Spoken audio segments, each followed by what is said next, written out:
apologize for being late. We had some things that we had to discuss. We discussed in closed session, can you hear me? Personnel, employee negotiations, student discipline, or other confidential student matters, and pending litigation, student versus Bass Lake School District. There was no action taken by the board. So right now, let's see. We're going to do our flag salute. I'll stand, please. I pledge allegiance to the flag of the United States of America and to the republic for which it stands, one nation, under God, indivisible, with liberty and justice for all.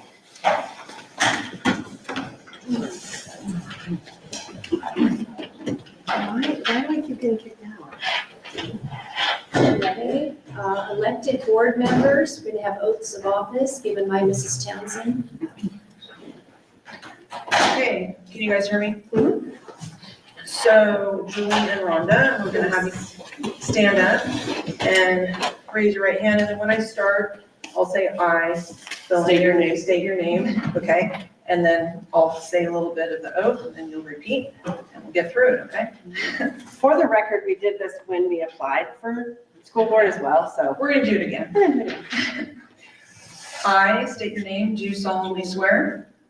I, Julie Ringwood, do solemnly swear. Do it together. Okay. I, Rhonda Carter, do solemnly swear That I will support and defend that I will support and defend. I feel like we need to face each other. the Constitution of the United States The Constitution of the United States and the Constitution of the State of California and the Constitution of the State of California against all enemies, foreign and domestic, against all enemies, foreign and domestic, that I will bear true faith and allegiance that I will bear true faith and allegiance to the Constitution of the United States to the Constitution of the United States and the Constitution of the State of California, and the Constitution of the State of California, that I take this obligation freely that I take this obligation freely without any mental reservation without any mental reservation or purpose of evasion, or purpose of evasion, and that I will well and faithfully and that I will well and faithfully discharge the duties upon which I am about to enter. discharge the duties upon which I am about to enter. You're sworn in. Thank you. Okay. Now we're official. Congratulations. Okay, item 5, consent agenda. Is there a motion to approve? I'll move approval. I'll second. Okay. Do we have discussion on any of these items? Yes. It looks like item, H. Oh, yeah. Am I logged in? I don't know. Item H, the approval of the compensation for additional duties. It's my understanding that Mass has been canceled. So I just think that maybe this, not, like, I like the stipend for the work that gets done. I just think that maybe I would imagine this is a contracted item, a negotiated item, Yeah. and maybe moving forward, there needs to be some language if it gets canceled and no one ever goes on a trip or something like that. It would be prorated. Prorated, Or prorated Yeah. language. because there is work that's done, like, at the initiation of all of that and getting everybody signed up, That so. work, yeah. It seems like sometimes we run into this and sometimes we don't, and so is there a precedent? Do we have any? Yeah, we've had a season where there was no snow, but they've still done the prep work. Sometimes they only go up once, sometimes they go up all the times. It used to be 11 times, and it So got there's to lots 7. Yeah, details? but they've always had the stipend not adjusted as is. Oh, okay, okay. Well, it's just- Yeah, and this feels like an unprecedented event since Badger's never or only not open one time. Mhm. However, under these circumstances, I think we do need to build in language because the weather is the weather. We can't control it. But at the same time, to receive an entire stipend and never go on a ski trip seems unfair to the district and unfair to other employees that are fulfilling their entire obligation with their other stipend duties. So I think it should be explored within the contract of negotiations moving forward. Okay, so I just want to make sure I'm clear. So moving forward with negotiations on the stipends, to look at some language, to look at including some language around, maybe things need to be prorated if event, if it's canceled, if the whole season is canceled, if parts of the season are canceled. Okay. Yeah, and I don't know if there's a way to look at the stipend with maybe the component of the paperwork is one side of it, and then the going on the trip, however many times that is another piece of it, and then somehow trying to parcel that out so that if no snow comes and no one ever goes, then they get half, or whatever the number is that is decided upon. And if they end up going on all the trips or few or whatever, just figure out how to parcel it out so that it's not just one lump sum if they never go on a ski trip. Yeah, and if they go every time, they're doing lesson planning for their sub too, so that's a whole nother piece that we'll have. Correct. Mhm. Yeah. So yeah, of course, we'll approve the stipend, but it does seem a little iffy to give the entire stipend if the entire duty isn't fulfilled. Thank you. Yeah, I agree. I saw that on there and I was like, should I approve it? Yeah, and it just got canceled. So thank you for acknowledging that. Okay, is there discussion on any of those other items? I always like to thank people for their extra duties and for the donations. Thank you, Rhonda. Thank you, Rhonda, for bringing that up. And I just wanted to acknowledge item E, we're approving the retirement and resignation of employees, and one of which I want to acknowledge Mike Minter, who's part of the MLT crew. I know him personally from the church, and he's just a wonderful individual, and I believe he's contributed much as a bus driver and all of the other maintenance. He's a Mr. Fix-It guy here on campus, and he just has a really wonderful family. His wife teaches our Sunday school kids every single week in part of the preschool, and they're just really wonderful members of our church. So, and we'll be praying for him. I'm sure many people will be praying for him with the You wanna health click on the issues Simply that he's experiencing. It's right over there? requiring him to retire soon. Let's see. I just can't click. I'm gonna go see. We do acknowledge the donations that were made by Doesn't Lions. That's on the warrants, actually. But thank you, Rhonda, and there was also our local restaurant, the Southgate, Southgate, yeah. contributed some money to us, so thank you for that. Okay, if that's it, then do we have a roll call vote? Aye. Aye. Aye. Ayes, unanimous. Item 6, hearing of persons wishing to address the board. I do not have any slips of any individuals who want to bring public comment, but I just want to, for the record, read this, that the public may address the board on any matter pertaining to the school district that is not on the agenda. Members of the public may sign up requesting to address the board by filling out a request form and turning it in to the board president prior to the start of the meeting. Unless otherwise determined by the board, each person is limited to 3 minutes and 20 minutes per topic if multiple people speak. You may also email our executive secretary, Al Porter, at fastlakesd.org prior to 12 p.m. on the date of the meeting if you would like to address the board. Your email will be read by a staff member at the meeting up to 3 minutes in length. There will be no board discussion and no action will be taken unless listed on a subsequent agenda. The public may also submit a request to address the board on each of the remaining items on the agenda, as those items are taken up by specifying the agenda item on the public comment request form. Unless otherwise determined by the board, each person is limited to 3 minutes per item. I just wanted to address that, and that is an opportunity for the public to comment, and we do not respond to those comments, but we do take them into consideration.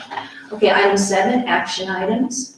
The first one is public hearing resolution 25-07, 2024 developer fee study. This is the one you have to open. Yeah. Open the hearing, Oh, public hearing. Yeah, Right, amazing. okay, so how do I do that? Okay. Okay, so I just, okay, we open the public hearing right now. My goodness. for any comments on this resolution 25-07, 2024 developer fee study. So we last had a developer fee study in 2014, and our rate was determined at 96 cents a square foot. We have not done a study since then. I was discouraged not to do it because I was told that possibly it could go lower. So when I worked with this firm, I had them put in the contract that if the fee did come out lower, that we wouldn't have to pay for the study. But the fee actually did come out higher. It came out to $517. We did the study with Yosemite, so we split the cost because it would be students that attend both our districts for this area. And we determined that fee, actually that's what Golden Valley, Madera, most other districts are at the $517. So we were really undercharging in that and losing revenues that could be brought into the district. It's not just for new construction, it's also for modernization and renovations. So it doesn't mean, oh, you're just getting it because your district's growing so much, because I know some people have said to me, our enrollment's down, but you still can use it when there's facilities that need updating. We were really happy that those results came out. We also met with Yosemite to talk about how you split it, and we consulted with other districts. And they said usually you do 60-40 with elementary and high school districts because the elementary districts have more grade ranges. So they take the higher percentage. So we worked all that out with Yosemite. We're each going to collect our own fees separately. So the 60% of the $517 is $310. So now we'll be getting $3.10 a square foot and for any new construction, and then 84 cents for commercial. We hadn't been collecting anything for commercial. So if you think in the last 10 years, hotels, all the things that have been developed. Why do they have no fee? That's what the direction that we were given before I came here. On our form, it said 0 for commercial. So it would have been from the previous study, and I'm not sure why. At the time they determined that, maybe there wasn't as much commercial development. But so now going forward, we'll have both those fees. So once we have this resolution here and the study available for the public, there's a process with a timeline. We advertised twice in the paper about the public hearing. So we've been working along since October was when the study came out, and you're thinking, why is it on the agenda now? But there's a timeline. After this meeting, that in 60 days, we can increase our rates. So then we're gonna go to the county permit office here and give them the information. So they'll know going forward, anyone who comes in to pull a permit, whether commercial or residential, they're gonna have all the most up-to-date information and direct them to visit both districts. Some districts that split it like that will have one do it and then share it, disperse it that way. But because we already have Lana doing a great job and Yosemite has their person doing it and have it in place, it's easier to just do that. And then we're gonna cross-check our list probably quarterly or at least at year end to make sure that people who pulled a permit went to both places. But I think once the county's aware of that, it'll just become part of the process. We've had people come in and say, well, don't I have to go to the other district? Currently, Yosemite was collecting 0, and we were collecting 96 cents for this area. Yosemite was only collecting in Coors Gold for the elementary. And so this study was great because it will help both the districts. And I'm glad that we decided to do the study, and it'll bring in revenues that we can use for things like those portables that have been on hold or any other projects if a building, needs some repair, some updating. So, But it's only new construction, right? Or- no, it's renovation and modernization. It's not just construction, new construction. Yeah, I think my only comment is just how disproportionate it is to residential versus commercial. And I know you probably don't have, there's no control over that, but thinking of a family that's trying to build a home that, 1,000 square foot home now is gonna be $5,000 in fees. And then if you're gonna do 1,000 square feet in commercial, you're paying $840.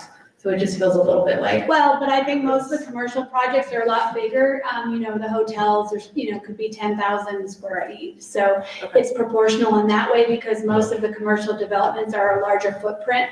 So they're being charged almost $1. There's not usually a smaller commercial development. Yeah. I mean, there could be, maybe like the Burger King building or something. right, For the most part, homes are less, and people are always surprised when they come in because they've built around, Golden Valley or Tawanaki, and then they hear our fees. I think it'll be good in the long run, and it was good to, we have the study, you're allowed to change the fee when you have a, approved study and the resolution, Right. and you've done all the steps, so now we'll be in place to have that, and then if we did all of a sudden start growing and need to add classrooms or space, we would have that revenue to offset that. Yeah, thank you.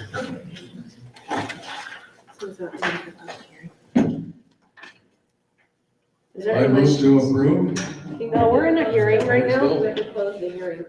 Oh, no, they Did you want to check with our guests to see if anybody wants to have a comment on Is there that? anyone who would like to have public comment on this item? Just, she talked about a commercial one being like 10,000. This room, this building is 10,000. So think of the apartments or the motels is probably 100, 200,000 Square feet. square feet. That we missed out on. We missed that. No, we got the apartments, because that was residential, but they only paid, 96. 96 cents a square foot. Yeah. That's what I'm saying, we When missed does out on. that affect it, or what's the date that new? It's 60 days after the resolution is passed, so it'll be April 14th. So I didn't read over the study and the resolution because it's a lot there, but yeah, it'll be April 14th. So it's still a little while, Okay. till April 14th. At least we're moving in the right direction. Yeah, that's good. Thanks for doing that, yeah. Any other comments? Okay. So this hearing is closed, and do I use the gavel? Yep. There we go. All right, we're here opening. So now we need a motion. Yeah, go ahead. Go ahead. I move to approve. I'll second. Okay, roll call.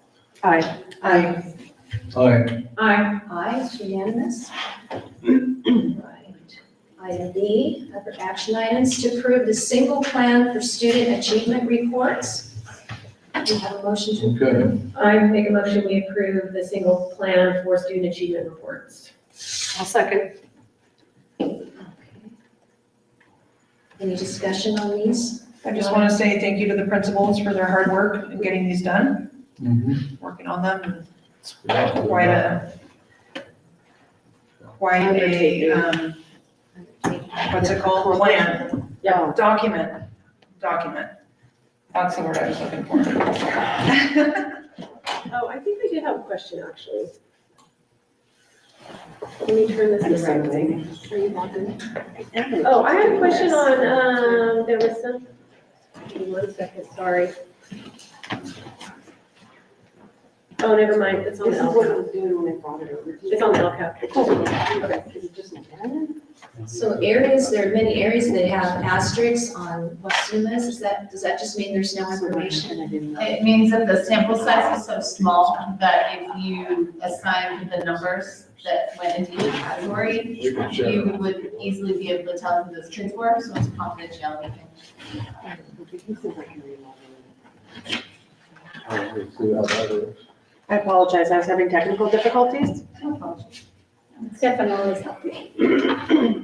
Let's see. Lisa? Okay, are there any comments, discussion on any of these? It's good to me. Okay, so approval?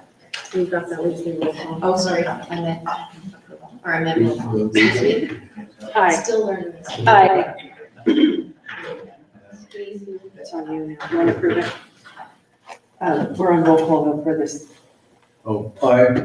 Aye. Aye, it's unanimous. Okay. Next, item 8, monthly items and financial reports. A is monthly approval of warrants. Do we have a motion to approve the warrants? I'll move approval of the warrants. I'll second. You want to look at the warrants? Do we have any discussion on this? Mine were sort of answered already.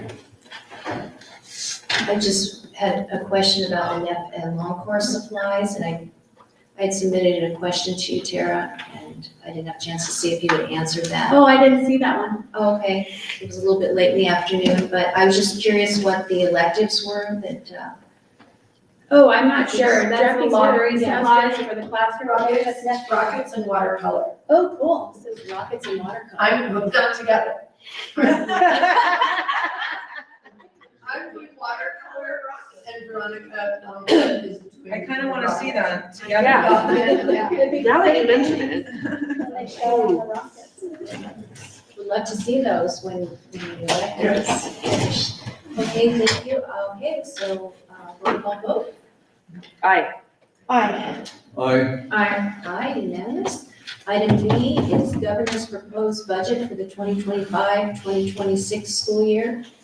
I move approval of the governor's proposed budget for 25-26 school year. I'll second. Okay. Do we I have- think I was supposed to put this on information. I think so too, because why would we approve the governor's budget? We have a lot of He's waiting on us, Can guys. we do that? Come on. Oh, no, yeah, because it doesn't say action needed. On this one, it's an information item, so Okay. sometimes under this section, it's okay. It's a terrible presentation. I withdraw my second. Okay. I'm gonna go back, sorry, it's on. So Michelle and I went to Sacramento, and we got to attend the governor's budget workshop. And usually I do a few slides on that. I'll keep it short and sweet, like me.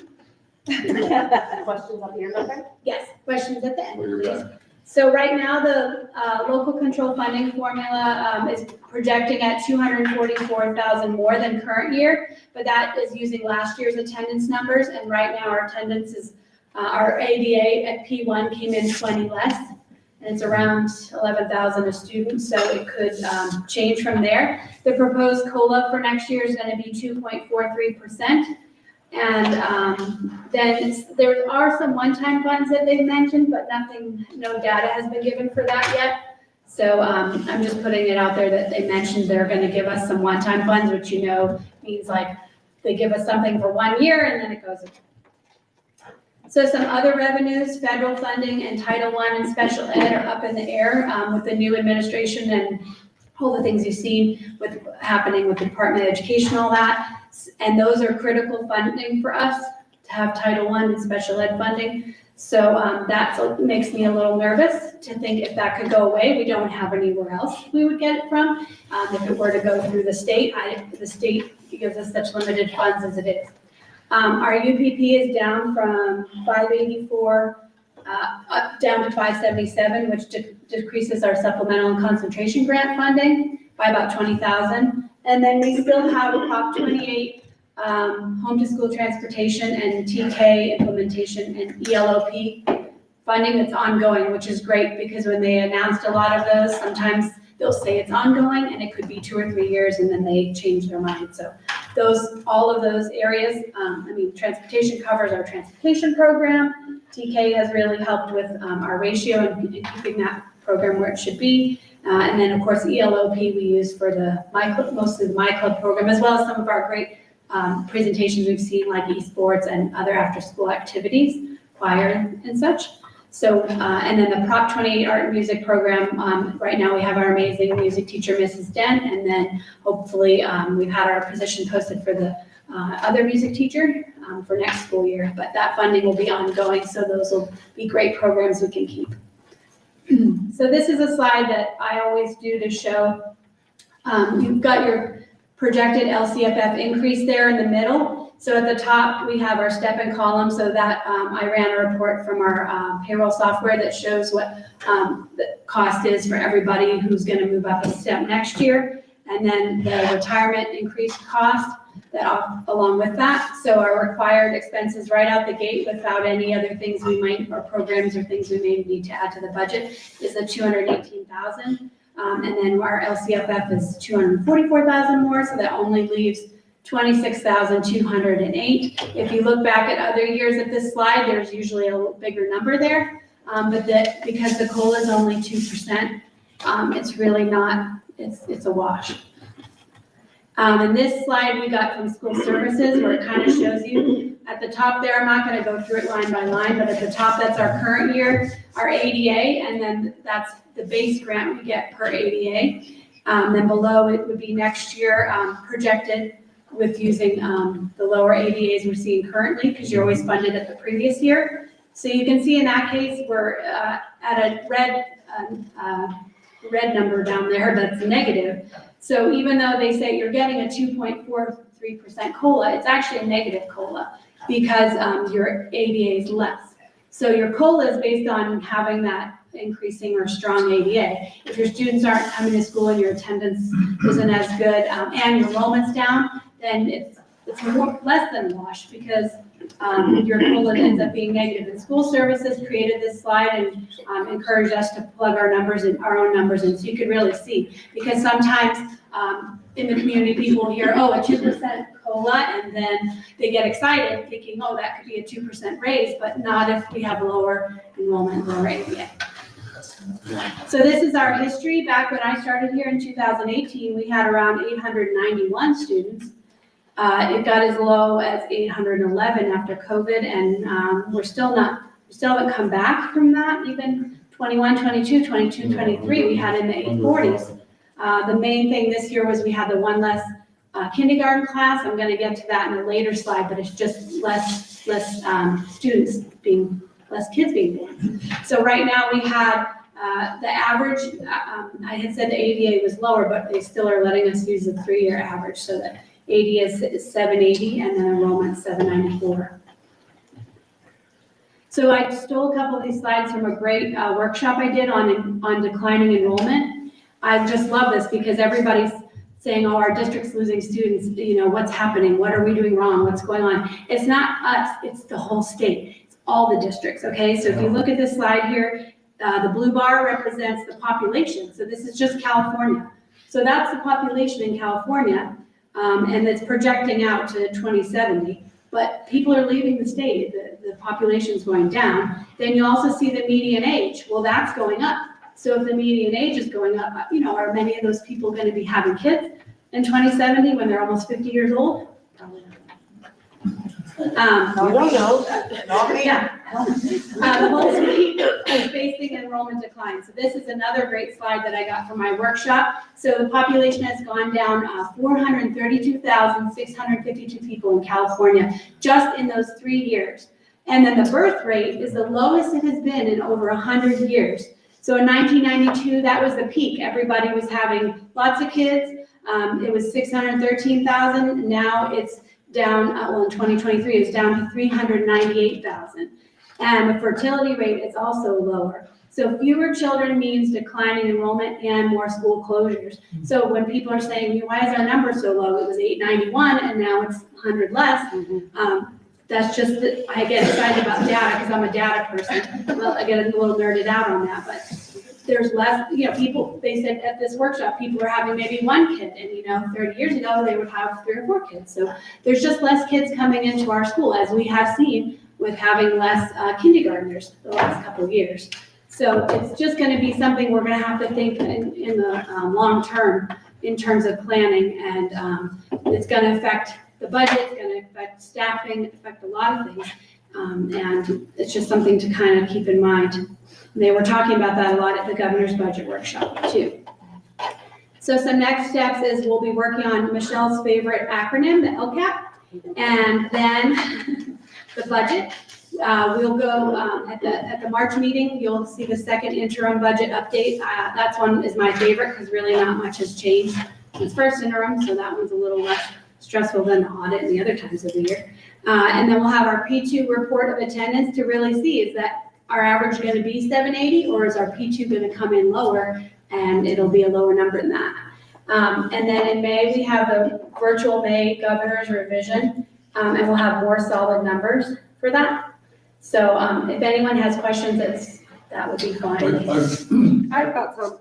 I went and attended a budget workshop, and they were talking about the LOA, the Legislative Analyst Office? Yes, and they were predicting more of a 2% COLA. Yeah, they're very conservative usually, and they're closer than what the governor's budget says. Okay, so I was wondering if you consider that when you're putting our budget. Yes, and when we go to, we have regular meetings with the county with all the district business officers, and the county usually will recommend to us what COLA they're hearing should be used, but by the time, each time we do a calculator for second interim, they'll tell us, stick with the 243 or go with a lower one. Yeah, and I heard that too, but LAO is always more conservative, so. Yeah, okay. Then also I wondered what % of our budget is based on federal funds? It's a very small amount. Actually, if you saw in our audit report, we had to have an additional audit when you have over 700,000 in federal funds. You have to have a separate audit from your regular audit. But a big bulk of that is our nutrition funds, which is 300,000 or 400,000. And then we have Title I, which is around 500,000. Special ed, which is 300,000. So it's not, I could say it was maybe like 10% of the budget. Cool. Yeah, and then my next question is, on slide 4, you have listed, down below the excess, left for additional expenses, and you have listed on there textbook adoptions. I thought that we had a separate fund We do for have textbook we adoptions. do have the restricted lottery that we can use for Uh-huh. textbook adoptions if we choose to. Okay, So sometimes you might have used regular lottery or other funding sources, so I always have that on the list. Okay. Because it just depends where we want to, what funding we where we want want to to pull from. Okay, thank you. I'm done with my questions. Thank you. I love being right here, because I can speak first. A little less specific, so you both went up to Sacramento for the, was there any talk about, about switching over from the ADA to the enrollment as a basis? They did say that every year there has been someone putting something on the floor to get voted for, but nothing ever gets traction. And Moving forward, yeah, there's still ideas of that and like scuttlebutt about it, but it never makes its way past the legislative floor. But they said, I think there's only 3 or 4 states that do that. Most states are based on enrollment. And that's what really is affecting us, because if right now we have 800 something students, but our average, our P1 ADA was 750, and you're funded on that much less. Like I said, figure about 10,000 a student. If you have 50 less students, that's $500,000 right there. So yeah. they need to look at that, I agree. I have a question I was too. hoping to hear something a little more positive. Me like, too. We're 70% of the way there. Well, plus the ADA formula is so complicated and it makes so much extra work with the reporting. They can make it easy. Unnecessarily complicated, actually. I think they're worried if they switch to that, what's the accountability of kids attending school? If the attendance doesn't matter as much, and so there's been a lot of hesitation about that. I wonder what the other states do in that case. I don't know. That's If there's a only question. a handful, I know. 14, right? I think it's fine. Okay. Okay. I had a question on that same slide. My question, so excess left for additional expenses and contributions to other programs, special ed contribution went up 106,000 this last year. That doesn't include the due process and all the attorney fees and everything that we No. are, where does that money come from? That's a very good question. So That's a lot of money. we receive around 400,000 for special ed funding, and our program right now costs 1.8 million. So we're having to contribute the 1.4 million, and last year, let's say it was 1.3 million, so that's where this 106,000 comes in. So yeah, it's extremely underfunded. And then you'll see during Michelle's presentation later about our special ed population percentage, how that's gone up as well. And then that's just the basic budget, that 1.8 million for, our staff, our services, our aides, all that. But then when we have things come up like we have, with due process, that's not in the budget. So then we have to add that to the special ed budget by making a bigger contribution. So that's why a lot of times when we pass the budget, maybe I said the special ed budget was 1.5 million, but by the end of the year, it's 1.8 million because of different things that we've had to pay. And we are able to submit money to the special needs pool to get reimbursed. Like last year, we got back 20% of the 115,000 in attorney fees. So there is a little bit of kickback in that way that we can submit some of the due process expenses. But like the ongoing due process we've had, is $750,000 so far since 2019. So each year we're adding to the budget for that. And we don't have any extra funding, so we're having to figure out how are we gonna pay that. Right now, we had some more medical funding come in, and we were able to, not very much, like 40,000. We're like, oh, we could move some of the due process fees over there. It's like every year we're just kind of like figuring out as we go along, but anytime an additional lawsuit, additional due process, additional legal fees, it makes me nervous, honestly, when every time I work at the budget, I sweat when I load it in and I know it's gonna tell me, oh wait, your contribution's short on special ed. Now I gotta increase that, but where am I gonna get that from? And for the longest time, what have I done? Stuck things in one-time funds. We had ESSER funds, now we have a learning block grant, so I'm like, oh, okay, we were short this 100,000, I can move this over to the learning block grant. But eventually that one-time funding is gonna be gone. So it is a very good question to ask, because those costs are rising and they're not going down anytime soon. I think it's good that Tara pointed out the Medi-Cal funding though. So historically, we haven't had any of our practitioners putting in for that, and now we are. And they're billing for their time And for so- different services, yeah, so we get So we're starting to see some revenue come in for that, and so that's good. And we're gonna continue to do that. We've just also had a lot of due process issues in the last few years, which Yeah. has cost so much money. Okay, thank you. Anything else? Okay,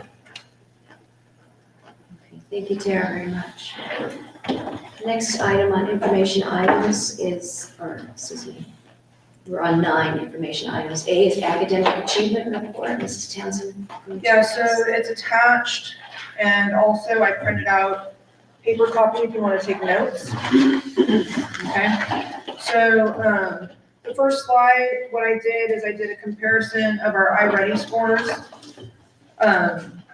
from diagnostic 1 to diagnostic 2. So the first diagnostic is on the right side of the page, that's the beginning of the year assessment, and then the second one was after we returned from winter break. And so the green are students who are performing on or above grade level. The yellow is 1 grade level below, and red is 2 or more. And so you can see in between the 2 triangles, for example, on the bottom it says tier 1, and it says 37%, and then parentheses it says from 28. So the from 28 is the first diagnostic, okay, the first test, 28% were on or above, and then the second, 37%, okay? And then for tier 2, 34%, 34%, and then the red, 38% to 29%. Okay, so of course we want the green tier to go up. Sometimes tier 2 yellow goes up, hopefully because the reds are moving into there, right? And then we'd like for the red percentage to also go down. That means they're moving, they're getting closer to becoming on grade level. Can you remind me, tier 2 is 1 grade level below, 1 grade level below, and then red is 2 or more. 2 or more. So the first slide gives you that information for reading, and then the second slide is the same information for math. This does not include kindergarten students. Oh, wow. Kindergarten students test at the end of the school year. Any questions about those 2 slides?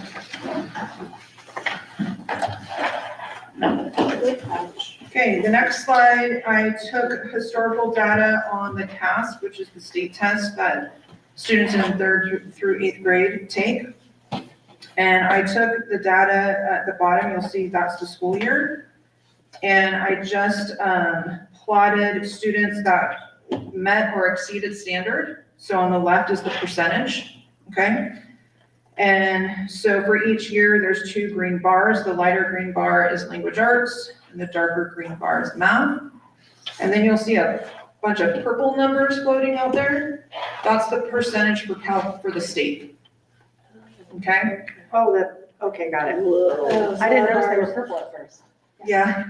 So, for example, right, so for 2014, 2015, the green bars are our students, okay? Oh, So, for ELA, slightly below 40% met or exceeded.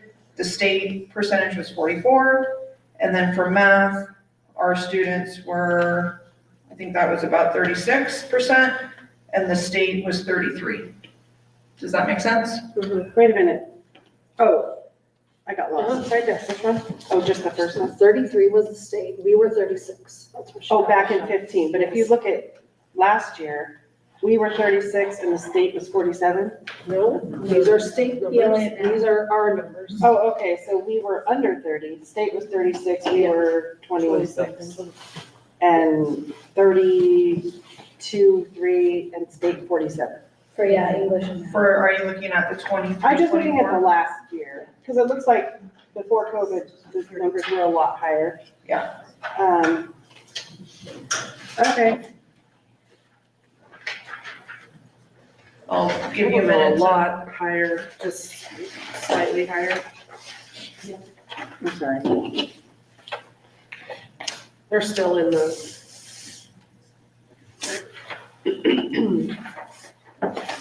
And from the school that doesn't know. They're not here. Yeah, I mean, of course, there's a lot of factors, right? But this gives us, I mean, this is what it is according to the state test, right? But last year, didn't our state testing went down last year, our numbers, right? For both English language. Well, yeah, you can compare the years, right? So like the 22, 23, right? So ELA was what, call it 30. Well, for the 22, 23 ELA was like, 20, 38. for not for ELA. We're talking 22, 23. Yeah, ELA, 38. Okay. And then last year, And then it was down to what, like 30, call it 33? I didn't do the little tick mark, so, you know. Yeah. It's closer to 30, right? Was there any change in the type of curriculum being taught in math during that period? I know. Not that I'm aware of. Okay, next slide. I threw out some special education percentages and I compared our district to California. So you can look historically, starting at 17, 18 to last year. So ours have increased. We saw a little bit of a decline, like from 18, 19 to 19, 20, and again from 20, 21 to 21, 22. But last year and the year before were pretty high Compared to the state. compared to the state. Well, and when you see the jump from 21, 22 to 22, 23, I mean, that's a 10% jump, which is significant, especially because all of a sudden now we went ahead of the state data. Do you have any idea why we might have had an increase in that year? So I haven't done obviously a real hard drill down. Off the top of my head, I can think of, we've had some students move in to our district that, well, I don't know if it's often, I don't have the exact data, but that would be interesting to look at, right? Of the new students over the course of these 2 years, how many of those students came to us with an IEP? How many qualified for an initial, right? I can really spend some time with the special ed department drilling down on that, to kind of look at maybe what are the top maybe 2 reasons why. I know that a lot of kids are qualifying. I know that we're getting a lot of requests for assessments,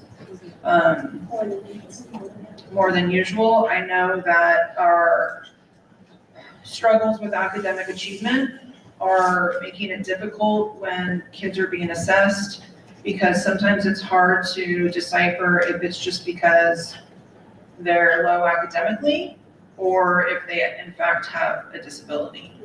And so that's been challenging in some situations. So I think that it would not be smart of me to say this is why right now, because I haven't been able to drill down quite that closely. But certainly that's something that I think needs to happen and we need to look at. Yeah, especially when special ed is such a giant cost to our district. So if we're in any way over-identifying, if there's kids that could be exited somehow and aren't, that kind of a load for us financially just isn't really bearable. Not So sustainable. I think it is something that, especially when you look at that, that's a giant leap. Right, well, there's a reason this is starting to be included in my reports, right? Yeah, I appreciate it. Yeah, Obviously exactly. something we need to pay attention to, right? What's going on? And also, just so everybody knows, these percentages include students who are on a speech and language only IEP. I didn't separate those out. So, And you would hope that those students, after receiving services, would be exited. In most cases, they do. Right. If it's a speech and language only in most Right. cases. Michelle, would you extrapolate that out, because I'd be curious? Like, Yeah, I can do that. But I'm Yeah. just, 'cause there have been, Yeah. there have been a lot of studies that talk about how kids now are spending more time when they're little on screens and not getting as much verbal interaction with their adults, so speech numbers are Yeah, we're on the seeing rise, so three-year-olds. I'd be curious. A lot of three-year-olds. Just see if maybe that's more on the rise than like not that. Yeah. Sorry. Yeah, but when you look at a quarter of our population needing some type of special ed service, that's alarming. That's the one. 1 to 4. But, once it's an IEP, we have to provide the services. Oh, so. Of course, I'm not saying we No, should. but I'm saying that's what's hard, because each year it's gone up so much, and then that's where the budget.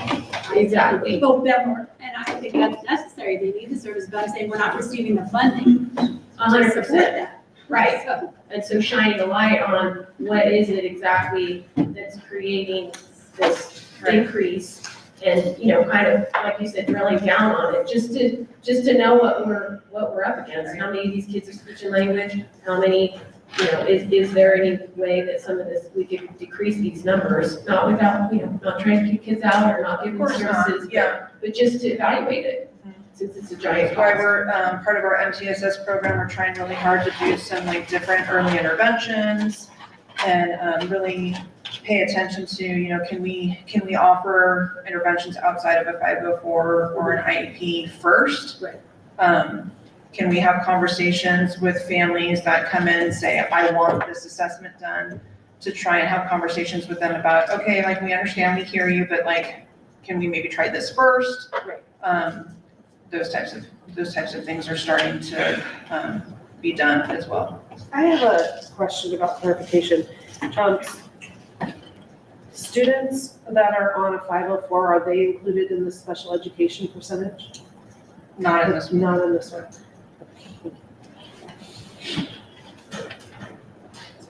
I think by having our Director of Special Education and Student Services and our Educational Program Specialist, those positions are really important when you see this data.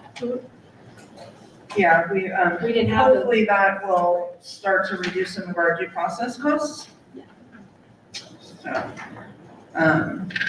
the last slide I thought was also important to include, which is our chronic absenteeism percentages over time. And I also compared those to the state. So, our district is blue and California is pink.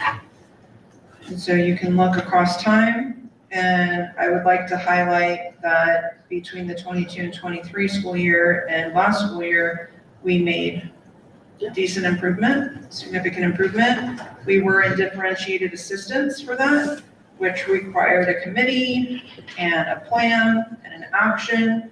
And it looks like some of the things that we tried there worked. I would like to say that that's why, or at least for part of why.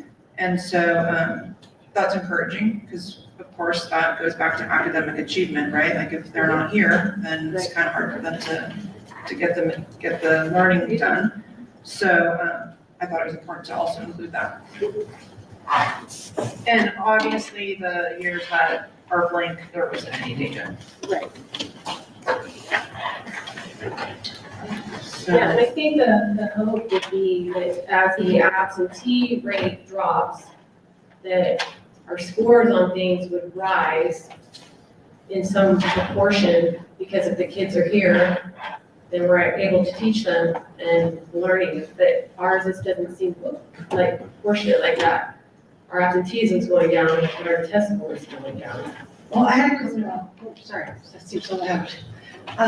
Also, when we were doing our workshop and we were talking about, like, when we looked at, like, honor, what is it called? Honor roll.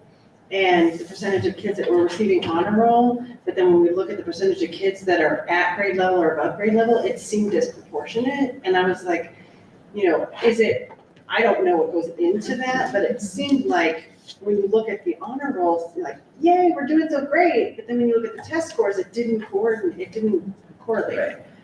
Yeah, so there's work to be done in some of those areas, right? Like aligning maybe report cards and grading to the standards and, don't freak out, everybody. I'm not gonna like push out a standards-based report card next year, right? But, there's things to look at there and it's just things to look at, right? Like to start having conversations around, to start looking at maybe revamping parts of different things that we do in our programs and, how kids are receiving those grades and how the honor roll system is.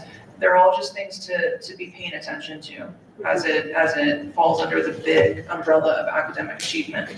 So, of course, there's a lot of things that fall under that, and so there's a lot of things to look at, right? And then examine and then come up with, what are we gonna do, right? Yeah, I mean, I couldn't agree more, and I think, you really touched on a nerve when you said having a plan, having an actionable plan like you did and are continuing to do with absenteeism, because without a plan, it's a little nebulous how we're gonna get from A to B, right? And like it or not, these test scores are how we're viewed, within the community at large, people looking at bringing their kids to this district. If we have poor academics, they might not want to bring their kids here. And that, continues to erode our enrollment. So like it or not, these are the measuring sticks that we have to abide by. And so, personally, what I would like to see, I can't speak for the whole board, but I would like to see some type of an academic plan district-wide to improve, because we're going in the wrong direction. And I know we have a very dedicated staff, so that's not the issue. But, I think we have to hit this on multiple fronts, but I don't think that doing nothing is going to help, right? We've kind of let things go, and at some point we have to go, we gotta make a change here. And so that's what I would like to see. I mean, and you can tell me whether this is realistic and how fast you could create something like this, but I think, and I'd like to hear from fellow board members about what you think about, Michelle, with the help of the staff, with the help of, the supervisors here with the principals and figure out, and leadership team, everyone, coming together and figuring out what we're gonna do to try to improve the academics in our district. I like the idea of a plan. I don't know if you want more plans, but. I really like them. You've got a lot of practice. And I mean, this isn't like, next year, we're all of a sudden gonna have these, this Well, right, that's huge true. increase. I'm talking about like a long term, Like a 3 to 5 year. 5 year, whatever, like years ahead, that we're looking at our curriculum, we're looking at our professional development, we're shining a light on the things that aren't working, and we're trying to fix them so that we can move in a positive direction. And I don't think that that's too much to ask. I think we owe it to our students, we owe it to our families, so that these kids are prepared to go to high school beyond. So. Yeah, I mean, like you just said, like we owe it to our students, we owe it to our families, we kind of owe it to ourselves too, right? Like it's hard, right? When it's just like we're all just scrambling and we don't really know what to do or how to help, right? So I think that there needs to be something that kind of drives us, right? Yeah, I think it's just like teachers have in their classrooms, you have a plan. This is what I'm gonna do today. This is what I'm gonna do tomorrow. This is what I'm doing for a year. This is how I'm gonna get from A to Z. But I don't know, I haven't seen that since I've been sitting on the board, that there's a district-wide plan for success. I haven't seen it, and I know that, potentially you guys I know you're trying. I'm not, again, this isn't a personal thing. It's not, you're not doing a good job. It's nothing like that. It's just, these numbers don't lie, and we need to fix that. We just do. And so how are we gonna do that? And what do we need to put in place? We have iReady, but we don't know, what the success rate of that is. I mean, obviously, it's not that successful. What do we need to do within that? What do we need to do to prep our kids to take this test? What are our attitudes towards this test? Are we telling the kids, oh, gotta do state testing? Are we negative? Because if we are, they're not gonna wanna do it. So what, there's just so many factors here, but we gotta like pump this up and get things moving in the right direction. And I mean, success breeds success, right? That's how that works. So how can we be more successful? Yeah, and I think when we start seeing that, right, that's exciting, like, no, everybody works so hard, right, they don't wanna see this, and it's just like, oh, but if we start seeing growth and success, like, that's exciting, right, we're gonna wanna keep doing that, so. And the kids will feel that too. Kids want to be successful. They don't want to get these poor numbers either. Right. You know, that's not encouraging. So how can we make them successful so that they can also be proud of what they do? And again, I feel like we have a duty too, taking these kids on to high school. We want to send kids ready to tackle what's ahead of them in high school and beyond. So we're dropping the ball if we're not preparing them as best as we can. So when do you, let's hear from someone else though, sorry, I'll jump off the soapbox. Anyone else? Well, you were in education, I'm not, so I don't know, but I can imagine how hard it must be for administration and teachers to see this and see that our kids have kind of gone down a little bit with all that you guys are doing. And so I look at it as like an opportunity for us to help you, like what can we do to help you empower your kids to do what's right? So maybe having a plan would get some cohesive guidelines or something together to where everybody could, because I know you guys don't, I mean, you guys are doing great jobs and it's got to be, I would be so sad because I see how hard you guys work and I go, oh, I'm sorry. Yeah, it's a combination of things too, with the attendance or behavior issues, and it's Yeah. just like, how are they even able to learn if you have all these other things going on? Well, and if you have kids that are 2 or more grade levels behind and they're going to the next grade, Yeah. how are you gonna get them, you know, How are that they even gonna more than call you could eat? I don't know how that works, because I'm just sitting here as an elected member, but I agree, I like an idea of having like a 3 to 5 year plan if we could, and start, you know, working towards that. Collaborating. You said, Michelle, there is a committee to address absenteeism. Differentiated assistance through the county. Are we still on that? Now we're on differentiated assistance for something else for this year. Suspension rate. We're suspending too much? Too much or not enough? And that's a really tough question to answer, yeah. Our suspension rate is high, and so the state wants us to look at ways that maybe we can reduce that with maybe implementing different strategies for consequences, That could affect these scores too. right? Kids aren't here. So, Disruptive. We have to look how that's affecting the whole class when we have out of control kids in the class. Everyone suffers, I know, physically, emotionally. I know you know. we are all very aware of that, and we are Yes. trying to do lots of things with that, and there are meetings scheduled to address that. And the principals are working very hard at doing what we need to do to lessen that problem. That is a very big and real problem right I now. understand Mr. McDonald has a plan. Did you want to maybe share a little bit, or maybe another meeting? I wouldn't necessarily say it's his plan. There's a behavior, we've been looking at, lots of staff members have been looking at, behavior trackers, behavior flow charts, and different things, tools to give to teachers and principals to streamline, how discipline is handled, depending on the offense, if you will, and a clearer picture for everybody involved on what might be the consequence, depending on where they are on that flow chart or on that tracker, if you will. So there's been a lot of work done by Mr. Garrett McDonald, along with his colleagues and along with the principals and myself.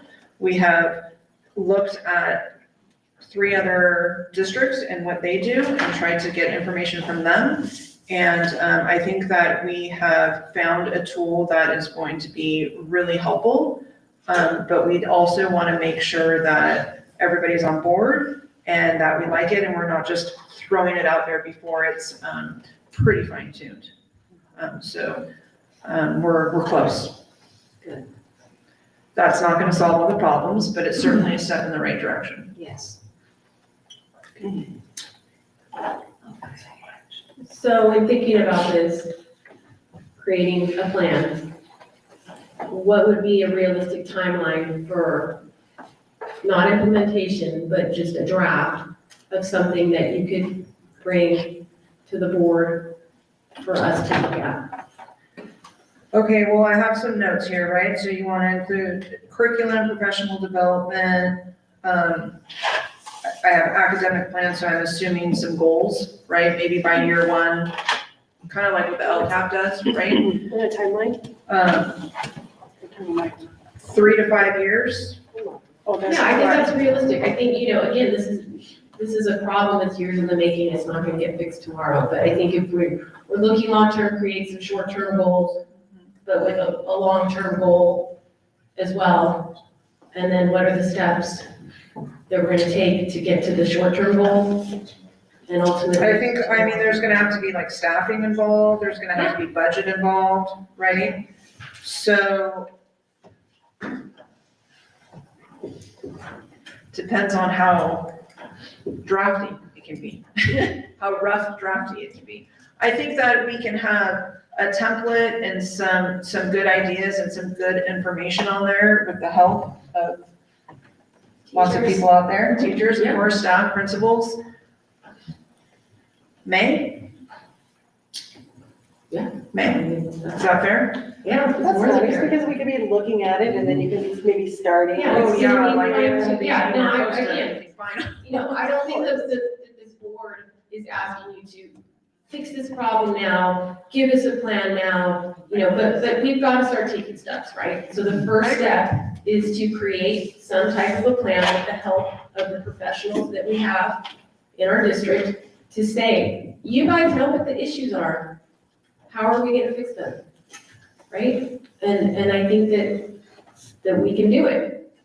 Together We can do it, Right? yeah. So if you could come to us in May, that gives you a couple months to start these conversations, figure out some of the solutions, short term, long term, and then bring that back to us, and then we can talk about it. Okay, so I guess it's time for me to get on my project. But before I tell you what it is, I want to back up with a little bit of story. So my neighbor, about 20 years ago, played golf. He'd done it for like 30 years, and his score was as good as it was. Does this have to do with academic I'm achievement? gonna tell you, just bear with me. And he challenged me to come golfing with him. I don't golf at all. And I was on 115, and I decided, well, I'll take some golf lessons. So I went to a pro, took 3 or 4 golf lessons, and I was consistently scoring the same as Jim after 30 years of golfing and doing a little bit better. And he got really upset with it. And we finally had to come to grips with the idea that Jim didn't have 30 years of golf experience. He had 1 year of golf experience that he duplicated for 30 years. And I bypassed all of that by going to an expert who came in and taught me this is what you do. And here's where I'm going with that, Julie. So when we were down at AEC, I went to one of the little seminars that had very few people in it. I don't know why, but they were addressing this very problem. And there was 3 or 4 schools that were doing exceptionally well, and they had revamped their programs. And they actually offered to help mentor anyone that was interested to come learn what they were doing so we could duplicate it. And I've always thought, the best way to do better is find someone who is doing better and just copy them. You don't have to just, beat yourself in the head for 30 years, saying, I know I can do it, I know I can do it. It's, if you find someone that is doing it, just copy them. It's really easy. And so I'm gonna make contact with a couple of these guys and see if with your permission, if this group of people here is open to new ideas. You know, maybe we're not, I don't know. I don't think Denise is, but I think everybody is open to Yeah. new and fresh ideas, yeah. I would like to do that, but I don't wanna fight against City Hall at the same time, but, you know, we're gonna do what we're always doing. Incorporated, we have no city hall. You know, yeah, I know, but you know what I mean. I don't see anything wrong with that. Why not make contact? And See what they have to offer. if you have, bring those ideas. I don't think there's anyone that would say, no, don't bring a good idea. I'm not saying anyone's bad, but I'm just saying sometimes to get better, you need to talk to someone that's doing better. That's what I'm saying. I'm in agreement. And if you went to this workshop and you made contact with people, why not follow through with that? And if I it comes have to done it something. already, but I wanted to get through the Christmas thing and all of the holiday business.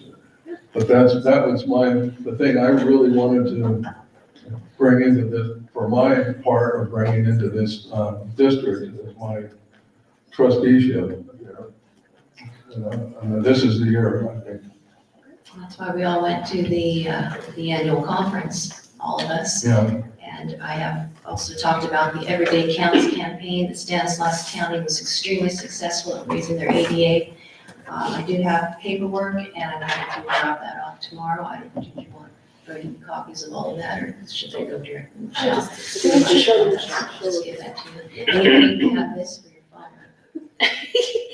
Awesome. It's pretty special. You know, this would be a good incentive for the kids, you know? No, thank you. No, it's cute.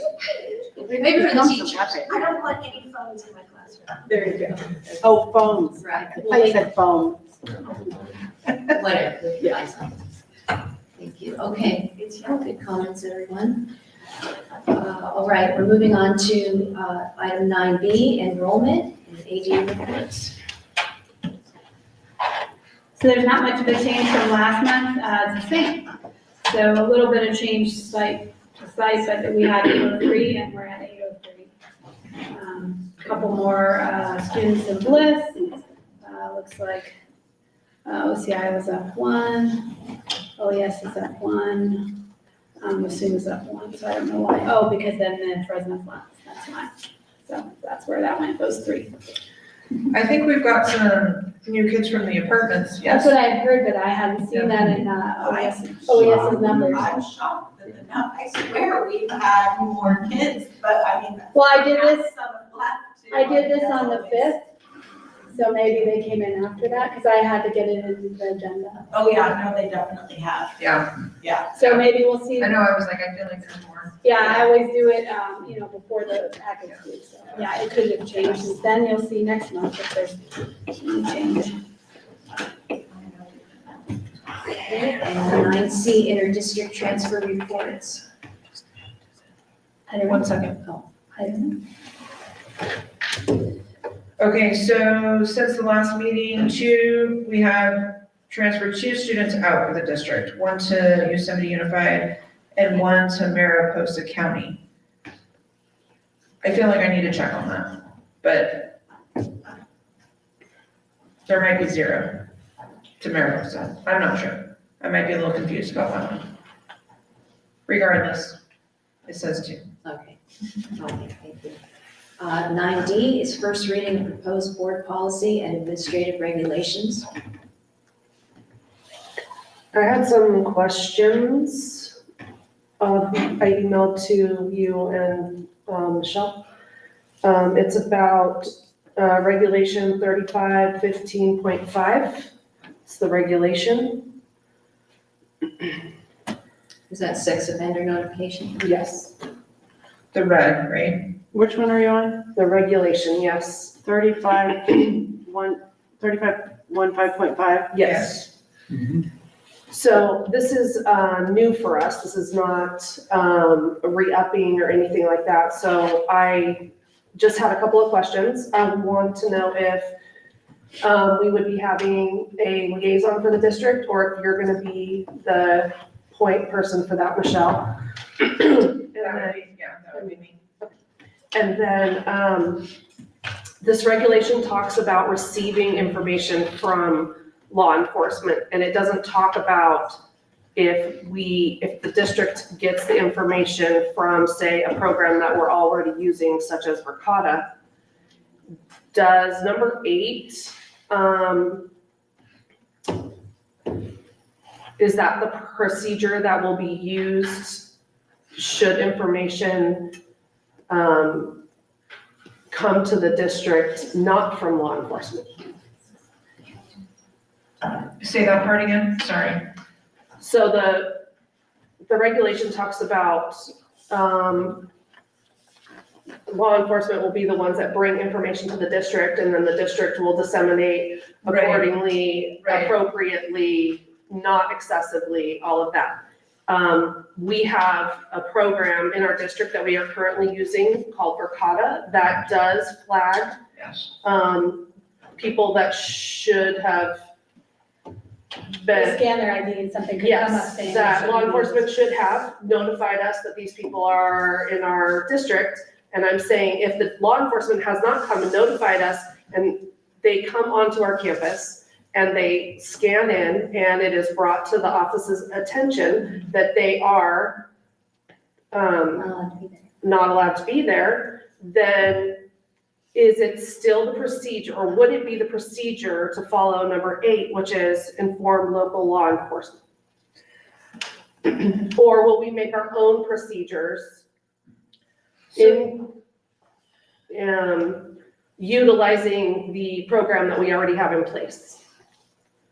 So the way I read this new reg, if we Mhm. decide that we Mhm. want to implement this, would be that the liaison would work with the sheriff department to receive an updated list, if you will, right? And Okay. because they're required to sign up. Right. So that would mean, okay, we have this updated list and there's certain individuals that are aware of this list. And so if those people are near or around the school grounds, then we would contact the sheriff. I'm assuming, in reading that, that's one scenario, assuming they're just around and they haven't like checked in Right, to the office, because that's like a separate that thing, is. Mhm. right? Yeah, So if we decided to do this, then that would be the procedure, Okay. right? That, the protocol. They're not currently doing that with the sheriffs, right? Right, because this is a new thing. Yeah, Right, then we would have that, yeah. correct. I just want to know that this is, we're not just going to adopt a regulation and then it's just going to sit in our, file, that we're actually going to have like an action plan and we're going to have procedures for the people that come in contact with. Yeah, I mean, this is a pretty detailed thing, right? And so like, there's gonna have to be another Mhm. plan, another flow chart, another who's responsible, right? And we don't have campus security officers. Right. Right? So we're not gonna have like people out on watch. Mhm. However, we have a lot of people that are out and about and are very aware of the surroundings, our surroundings. And if they see somebody near or on campus that, doesn't belong, they're likely gonna just get an administrator and ask them to leave. We're not gonna carry around a clipboard of like mugshots, right, Right. of people, right? Mhm. I don't know, maybe Heather will.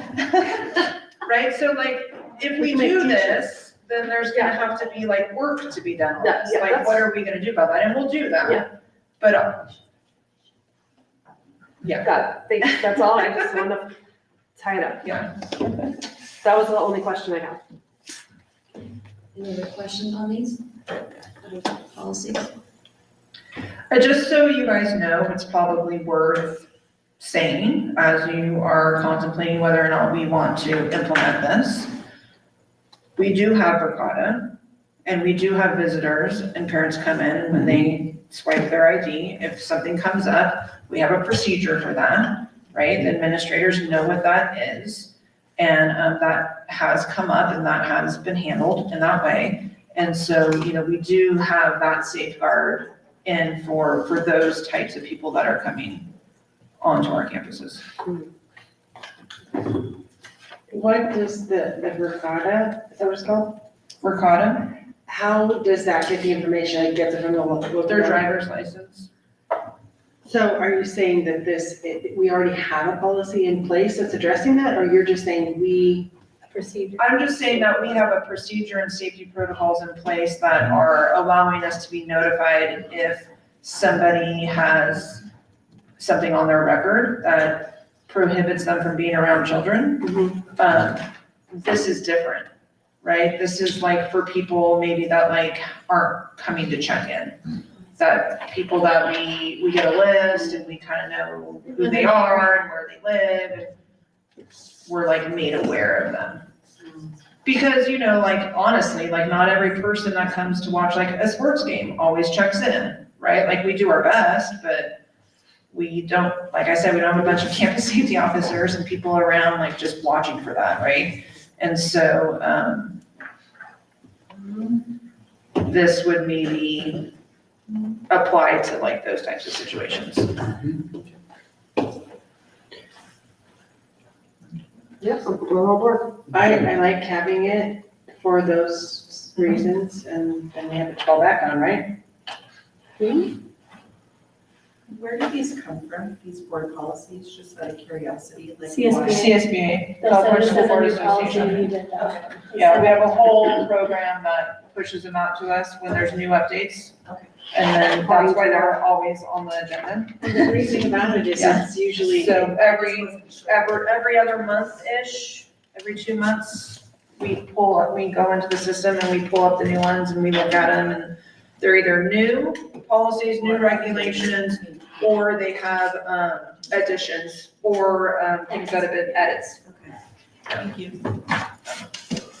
And it's all in line with ed code and law, California law, so it keeps us up to date as well, and making sure we're following the law properly. And that way we're protected from liability. Yeah. And some of it we're obligated to adopt and some of it we're not, right? So some of it's applicable and some of it's not, so.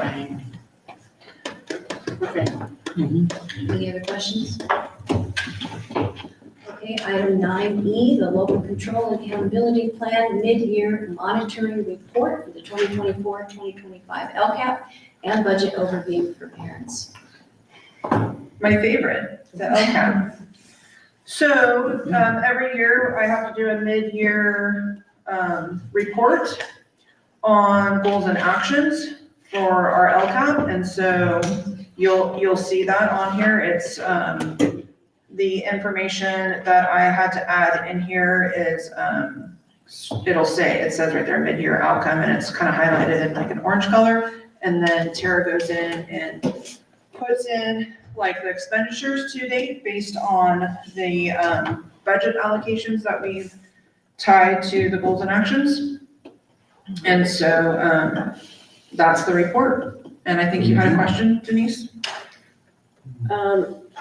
Actually, I looked at it and we've already talked about it, so I'm good. Oh, cool.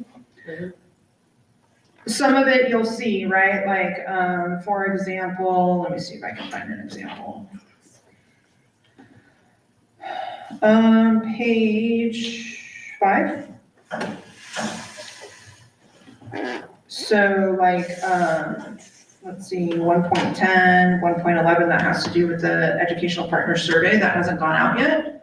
And so like, there's no data on that yet. So I just put that in there. It hasn't been completed yet. But, for the stuff that I had data on, it's in there. And then of course, whatever isn't in here has to be in there for, the end of the year LCAP review. So that survey data and some of that other stuff that's missing, will be there in June. Wow. Thank you for. And that's just, you don't have to take, this is just, what we have to do is it just has to be presented to the board and in a regular public meeting so that, people know that we're monitoring it. And the last page is the budget overview for parents, which is what you see at the cover of our regular LCAP. So now this year, that's new that they want that. We always put the numbers in, but then, they just want you to have a metric to compare the LCFF funds, it's on page 39, and the supplemental and concentration to when you adopted the LCAP in the budget and what you're at now. But you can see there, 20,000 difference in LCFF and then Same thing with that supplemental concentration, so there's really not a big change, but they added that page, the budget overview at the end. Yeah, and as always, I know it's a lot of work to put these things together, so. Yeah, you're welcome. It's actually, it's good. As much as I joke about how much work it's a lot of work, but it's good to look through here and be monitoring and reflecting and paying attention to the plan. Okay, item 10, accomplishments and other reasons to celebrate from throughout the district. And we have our Oakers Elementary School principal presenting. How cute. Let's see. Okay. Thank you. I was hoping it wasn't, it's not professional, but it's fun, right? We got to be fun. I like it. So I'm using that Valentine's Day. Using that for the second interim. Yes, it does, doesn't it? Totally. So we have a lot of awesome things happening at OES, and some of them, it's kind of timely because it addresses some of the concerns that you were bringing up. There are also concerns for all of us. And so one of the things that we are working on is changing our mindset around iReady, because we meaning like the teachers and the students were like, oh my gosh, the diagnostic is really hard, it's very stressful. And so our attitude around it hasn't been really positive. And so we're working on changing that, like our staff and our students. And on our second diagnostic scores, we actually have seen a fair amount of growth, especially in the classrooms that really embraced having data talks with their students. And so this second diagnostic that we took, there were a fair amount of things that were different. Previously, we had taken the second diagnostic in December, and that's always a crazy time. Kids are doing, Christmas projects, and we're getting ready for performances, and kids are done. They're ready to be on vacation. And so this year, we took it when we came back from the break. And so there was always the fear, like the kids are gonna lose, some of what they've learned. But really, I feel personally, and like some of the teachers we've talked to, the kids were they came back refreshed and they were ready to go. And when you're coming back from a break, you're introducing your classroom procedures and everything back to your kiddos and reminding them how to behave. And you're not doing this huge academic focus. And so I told the teachers, I said, let's have our academic focus be iReady.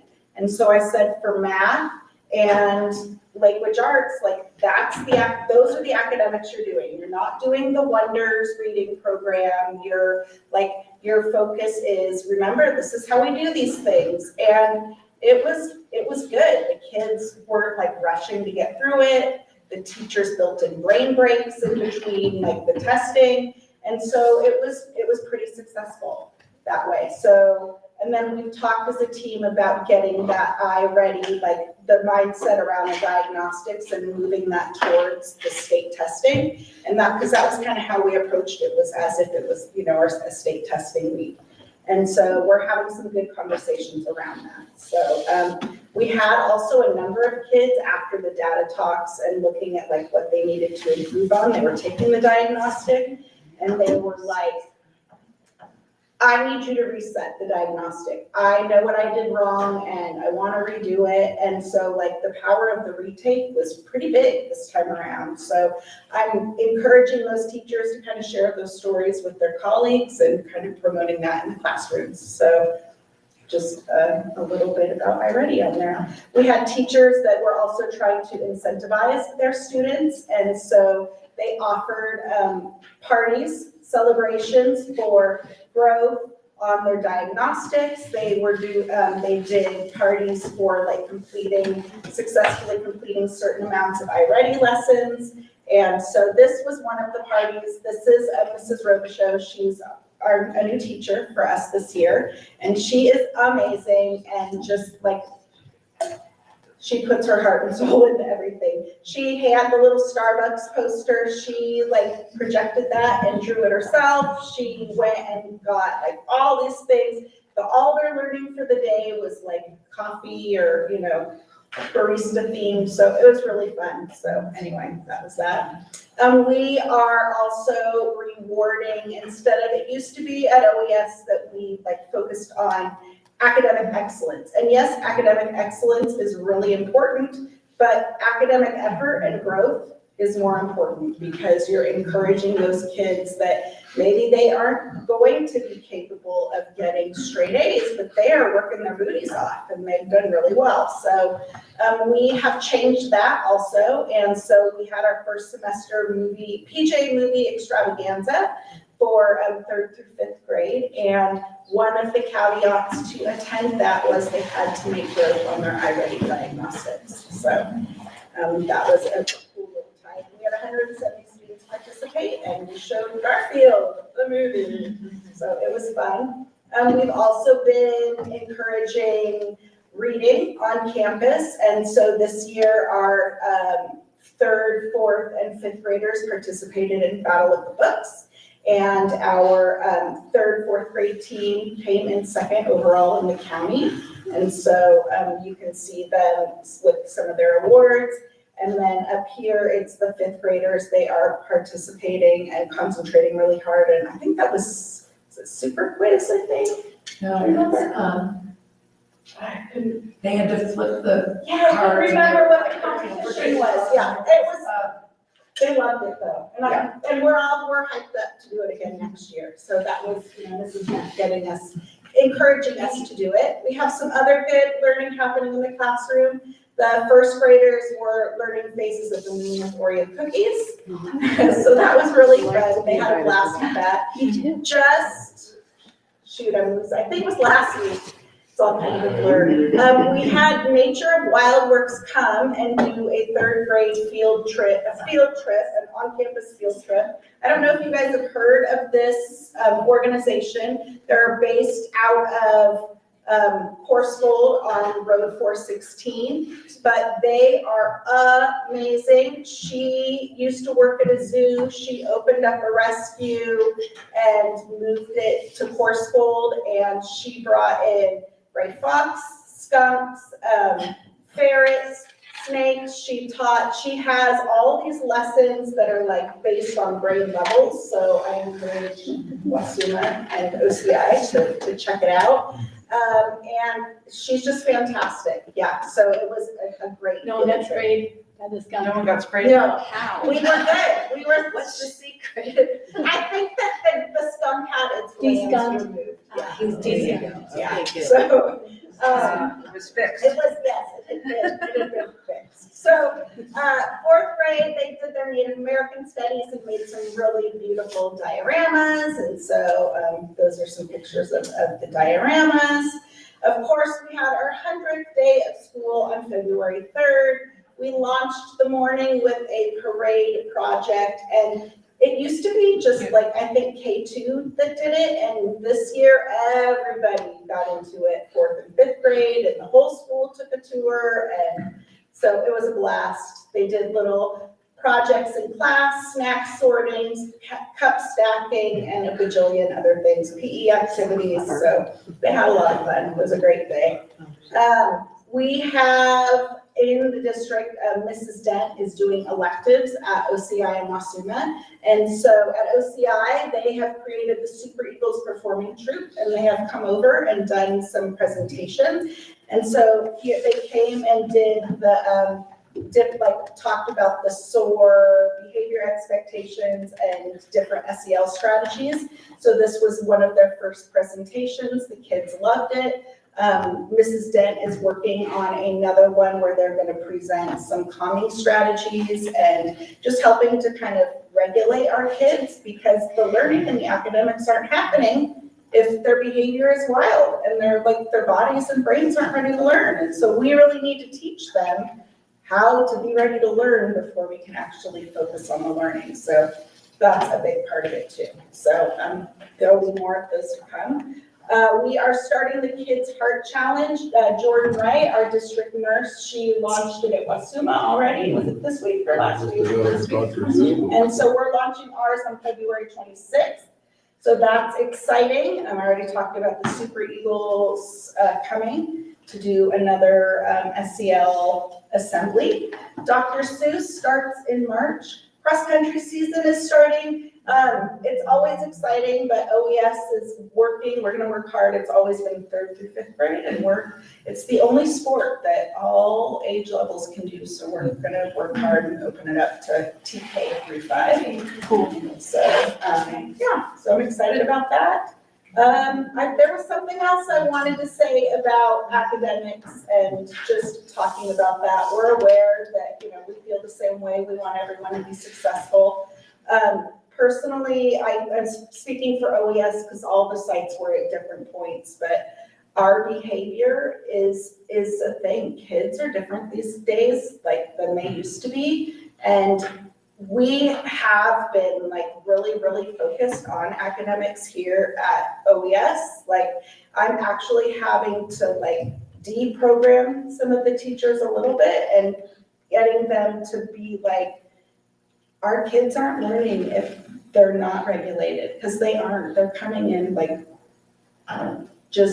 they've been on screens and their brains are going crazy. And so our big focus before we can nail academics are teaching these kids how to control themselves and be ready to be learners. So that's one of our big focuses. Curriculum adoption is another one, but these are big deals, and I've been talking a lot with our site council about it, and we're trying to address it in the SIPSA. So I am aware and we're working on it. We also talked about attendance, and we came up with some good ideas. So yeah, I'm excited. So thank you. Yeah, thank you.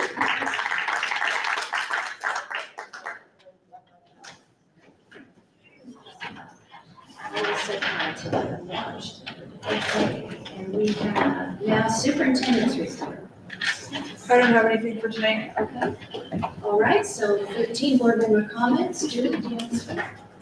Yeah, I just had, one thing, I just wondered if we had scheduled another workshop date. Were we doing that every month? What was Or that? are we not doing that every month? I don't think every month, Oh, okay, but so TBD, okay. we can schedule one now, or we can just do that offline. We'll do it offline. I think we should do one. I don't know what this We is. can probably do it in March. We're talking about scheduling another special board meeting. We're trying to do that now, or just. No, let's do it now. Okay, That's all. Rhonda? One thing maybe when you're thinking about yourself, well, this is probably off topic, but I also think our principals and you, the administrators, have so much on your plate, and we are in a small district, we don't have all the other people that big districts have, and I get some people get upset because the, admin team is fine, but you guys have so much on your plate. I would like to see, I love that you guys go and cover classroom and do stuff like that, but I would love to see that not have to happen. And I don't know what that looks like if you have a sub when you're not, you're in mediation all day for these things that happen, and then your regular job's not getting done.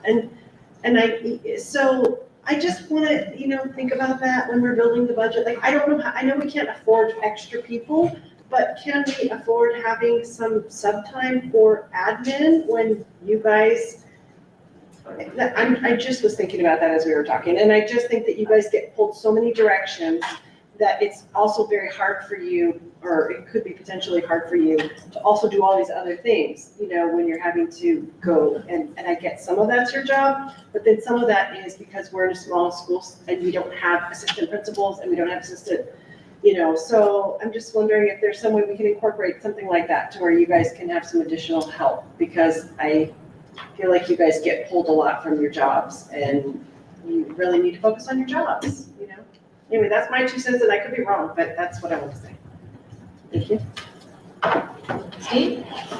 Has to be short. I don't have much. This is mostly for the guys in here. Valentine's is Friday, don't forget it. Good for you, Steve. Go ahead. I just wanted to say I appreciate your comments, Kat, and I know when we're talking about academic achievement, I think that, yeah, behavior is at the core of that. So I hope that my comments didn't seem like I wasn't thinking that that's a piece of it. I know there's a lot of pieces, and I hope that didn't get lost in translation, that I'm not saying we gotta just focus on academics all the time, but we're just looking at all the pieces and figuring out how to create a more successful district with all of those pieces as part of it. So, but I do appreciate you saying that, and I appreciate all the things that you guys are doing. You know, that, like you said, it's very timely that you have those slides about, you know, having those conversations, telling kids this is here's how you're doing. When you involve kids in those conversations, they want to do better. They don't know how they're doing. How are they supposed to try to improve? So I appreciate everything that you're doing, so keep it up. And then I just wanted to say that I'm going to talks with Townsend. So we were Ossigma today, and I'm going tomorrow and Friday. So if anybody has anything to bring up to us, I'm just more of an observer.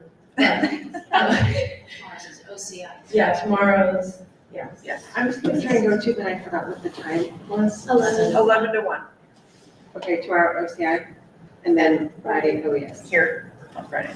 yeah, and one other thing is, the garden. Yeah, so I know, I have to look at you, because you're the garden person. But anyway, I went and did the garden, and it's indoors, because, you know, we're not really gardening, but we're teaching. So much for people. It was fun.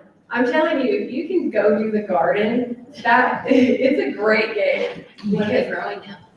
Well, they're not growing anything because it's winter, but hey, we're learning about photosynthesis. That's great. Even the little ones, they can say the word. I had great behavior. I mean, I saw really, really, really good behavior within all of that. And a little girl complimented me on my hair. So that's a good day. the biggest reason to She's go. going to garden club. Yeah, exactly.